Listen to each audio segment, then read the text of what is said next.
Hello, my name is Kiriath, and today we're going to have a little look at the third part of the road to Thramas, because we have some Night Lord stuff here. So we have some Terminators, they're just 3D renders at the moment, but they look kind of cool. Now, the thing that's confused me, and I think probably quite a few other people as well, is that the kind of rumblings that I'd seen and the things that people seemed excited about, and the general hope seemed to be that what we would get would be Atramentar, which are, the elite, the first company of Night Lords, led by Sevatar, but he doesn't fight with them necessarily.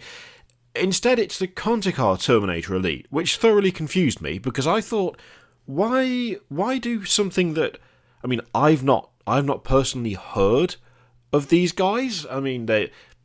When they need butchers and murderers, they unleash the Contekar Terminator squads, and they would only fight for leaders they deemed worthy of their attention. In fact, the Contekar would often be dispatched to wrest control from Night Lords whose commanders thought them unfit for the Legion. Now, I thought that was also an Atramentar thing, but it kind of gets a little more confusing in a way, because there was a comment on Facebook by Forge World, like actually on the announcement for the official Forge World Facebook page, that said, essentially, Atramentar are the first company of the Night Lords, led by Sevatar, and the Contekar are a subsection of the Atramentar. So, all Contekar are Atramentar, but not all Atramentar are Contekar, because there's, different versions of them. It does make sense. It does make sense to me, but it does make me wonder why these weren't just labelled in such a way that makes that clear from the start. Why that isn't something that they led with. There's already things missing from these in the form of what's it called? The Nostraman lion. Basically, Sevatar has got a feline skull on one shoulder and not the lion's head, which, to be honest, I can kind of get from a design perspective, because lions are pretty prominent on Dark Angel stuff for a start. But it feels like there's not a break of communication with Forge World, not an inability to get their concepts across, but in this specific instance, it very much sort of feels like you have to dig a little bit to find out that these are kind of what you're after, except it's not 100% clear that they're what you're after to start with. It shouldn't be something that you have to see in a Facebook comment. It shouldn't be something where it's oh, okay, hang on. So they are part of that overall thing, they're just a more specific subsection of that thing. Okay. It should be made more clear. It's one of those things whereby Forge World seem to have a thing for ignoring kind of established and wanted and kind of well-loved units and kind of names from the Horus Heresy in favour of doing their own thing, which are similar but not the same. This feels like an example of that, and whilst that explanation does make sense to me, it's also something that shouldn't need to be explained in a third-party way. It should just be there. It should just be okay, these are the Contekar Terminator Elite, they are part of the Atramentar, and there you go, all done, sorted, fixed. But instead it's it's weird, because although they look fucking cool, it's not immediately obvious as to them being the thing that people were after. Instead, it looks like they're a separate thing, but then no, it turns out apparently they're not. They are actually part of the thing you want. It's a weird way of doing it, and I'm not sure it's the best way forward, because it just leads to that instant thing of disappointment and, okay, well, hang on, where's the thing we really wanted? Are you going to do that or not? It has that moment of confusion that just isn't really necessary and could be fixed by just using the name that people want. If that's indeed what they're based on, what they are supposed to be, and they're part of that overall group anyway, why would you not call them that? It's weird and not frustrating, but just a bit baffling, really. The actual units themselves, I really like. They look really cool. It's a little bit weird that they got two-handed weapons and heavy weapons. That's something that seems a little strange to me, but then again, they kind of They look the part. It's not like they look incapable of using those. There are a couple of things on these renders that are a little bit, maybe not concerning, but it depends on whether they stay in or not. You can see the guy on the left of the screen, where the chain hangs down from the chain glaive. There is a hefty, just what should be a gap but isn't. Instead, it's actually filled in. Now, I don't know whether that's left in intentionally, whether it's just not been quite finished yet, whether it's something to do with the actual sort of moulding / casting process, that you actually need that there because otherwise the chain won't survive being brought out of the mould. I don't know, but there's like a couple of sections on both of them where it looks like they're not quite done, but they might actually be, and that flashing is there on purpose. Same thing with the hooks hanging off the guy on the right, where it looks odd, but it could well be that is there on purpose because otherwise you wouldn't get those out. You know, they wouldn't translate to the actual physical model, so to speak.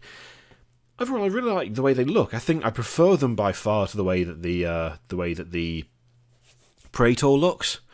Not the Terminator armored Praetor, the other one, because it just doesn't seem to really fit a lot of the other aesthetics that the Night Lords have for the Horus Heresy. At the very least, it felt more 40k than 30k in a way, but there's a nice amount of detail on these.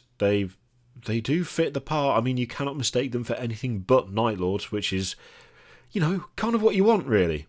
So yeah, I like the look of them, and they seem interesting, but it's just that weird thing of naming stuff odd and kind of steering away from doing the thing that people keep asking for, and then going, oh, they are the thing you asked for, just not the way that you thought they were. Which, could you not just do the thing that people were asking for?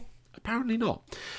So yeah, there's them. They look funky, and there's also the Legion Arquitor Bombard with Morbus Heavy Bombard.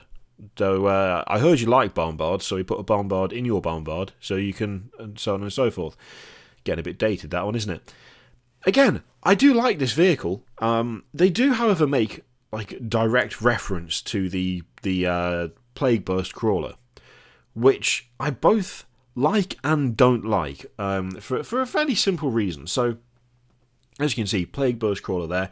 As was pointed out, when the Arquitor was actually unveiled, I think I made the comment about it being like, oh, this looks very much like it's clearly the prototype for the Plague Burst Crawler. And it was pointed out to me that no, it's not. It's important that it's not, because Mortarion personally designed the Plague Burst Crawler. This is his creation. This is a siege engine of his making. It was his idea. He did it. This is, in a way, a fairly unique thing for a lot, well, until the Primera stuff. The Plague Burst Crawler, fairly unique in the fact that it is literally pretty much just a tank that someone has designed from scratch, which is kind of contrary to the way that everything else happens in 40k, whereby, especially, well, for things like Imperium and Chaos and stuff, a lot of it is just handed down until it eventually stops working, and new things are very few and far between. So the Plague Burst Crawler being a unique vehicle as designed by Mortarion himself, that actually makes it pretty special. There is like direct mention here where the shells fired by the Morbus Heavy Bombard bring absolute devastation to even the most heavily armoured enemy units. Clearly, even Mortarion was impressed, as there's more than a touch of the Arquitor about the demonic Plague Burst Crawlers that he unleashed on the Imperium after the heresy. And then there's a little bit extra down there. Imitation is the sincerest form of flattery. Now, I don't like that at all, to be honest with you. I much preferred the ignorant standpoint that I had before, the not knowing that Mortarion specifically designed the Plague Burst Crawler, and the idea of this being an early version of it, like a prototype sort of thing that it was based on. Now this feels like a weird backwards retcon, whereby the insistence is still that Mortarion came up with the Plague Burst Crawler and that it was his idea and he did it, except now it's like he did it, but not really, because there was something that he copied. That takes away the thing that makes the Plague Burst Crawler kind of interesting in the context that it currently exists. It goes from being a unique idea put into practice to, oh yeah, I mean, these things have been around for ages, Mortarion just nicked it. That's not as fun to me. That's not as interesting. That just kind of takes... It's not like a full retcon. It's like a weird thing of, well, this vehicle clearly already existed, and then Mortarion made a slightly different version. which, let's face it, does not sound anywhere near as impressive as him coming up with the concept himself. I mean, I say the concept, it's just a gun on tracks, but you know what I mean. I don't like the direct tie-in, and I don't like the actual mention and the kind of the nudge, wink, wink thing of, yeah, he liked it so much he copied it. That it's just not needed, you know. It's not necessary. It's not required. Either it's a direct prototype thing and it's an evolution of the Arquitor, or the two are unrelated, and somehow Mortarion was just nicking the idea. Or alternatively, you could have just made the Arquitor look a bit different and not made it kind of undo the thing that was already done. This kind of weird partial retcon that doesn't actually retcon it, it just makes it look like he's nicked something. It just kind of takes away from it a bit for me. And the thing is, it's not the tank itself. I like the vehicle itself. I still really like the look of it. It looks funky. It looks cool. It's that weird half retcon that I'm not a fan of. It's like partially rewriting the story, but not really. Just enough to make it so that the actual achievement isn't really an achievement. It's just a nicked idea. It's weird. It's a weird one. It feels like the stuff that Forge World are putting out at the moment, like, visually I like it, but there's just some weird stuff going on in terms of concept, in terms of names, in terms of like how it interacts with everything else. It feels like they're loath to actually use things from the books that people want. They just make their own version of it, and then if there's sufficient outcry, it's a case of, well, no, actually it is the thing you were looking for. Similar thing with this, where it doesn't need to be directly tied with Mortarion. There could have been some sort of thing. There could have been some sort of variation that made it a bit less like the Plague Burst Crawler. I mean, it could have just been a nod to it without the two ever being mentioned together, and they could exist, you know, fairly happily side by side. Perhaps in some way Mortarion never really came across them or something. I don't know. It's just this weird kind of intersection that isn't really required. It's like linking things that don't need to be linked, on the one hand, and then not using stuff that you could use that people really want on the other. Just seems a bit weird. But yeah, that's the stuff that was shown off this week for the current Road to Thramas entry, which is part 3. So it can be interesting to see what else we get from this, because I'm liking the stuff that's coming out of it. There's just some weird naming sort of convention choices going on. So yeah, let me know what you think of those in the comments down below. Feel free to click all the things, Patreon, video, subscribe, all that stuff. Click it if you like, don't click it if you don't want to. And I will see you for the next one. Oh, and there's the affiliate link as well. You know, you can click that and buy stuff, and I get something saying that way, and it's a nice way to support the channel. You're going to buy stuff anyway, and 10% goes to charity end of the month. So, yeah, do that if you like. Thank you very much for watching. I'll see you for the next one.